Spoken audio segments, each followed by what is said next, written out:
Rosa ko'pchilik koreyskiy Lacetti so'radi. Shkalana bo'ldi. $3300 tushirib qo'ydik. Kraskasi ham 10%, 15% bor ekan, xolos.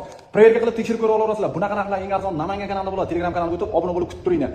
Biz sizlar uchun harakat qilyapmiz, albatta obuna bo'lib kutib tursanglar. Telegram kanaliga o'tib olinglar akalar. Arzonlari oldinda bo'ladi.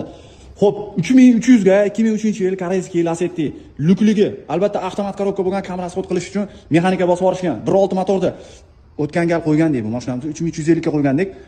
Telefonda baraka qilishgan ekan, kelishish olmadi. Yana tashlab qo'ydik. Telegram kanalida nomerlar turibdi. $3300 ga tushirib qo'ydik. Yaxshi balon, yaxshi diskada. Kuzov qismi ideal holatda bo'lib turibdi. Optiralar taqib qo'yishgan, holatlari zo'r. Mana shu ruchka sinib ketgan ekan, qo'yib beramiz deyapti.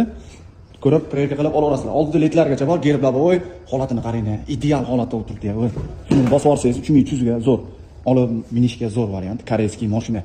Test monitor, holatlari zo'r, chexol ko'riklari bor, gaz bor. Zo'r holatda o'tiribdi, lekin gap bo'lishi mumkin emas. 800 ming oshiqroq probeg degan. Ko'rib, proverka qilib ustalaringga tekshirib olasizlar. Old orqasi pecha. Sizlar olib maza qilishing, minishingdan uchun ataga $3300 tushirib qo'ydik. Nomerlar Telegram kanalida o'tib olib, baraka qilib olib ketaverasizlar. Bosamiz kellar.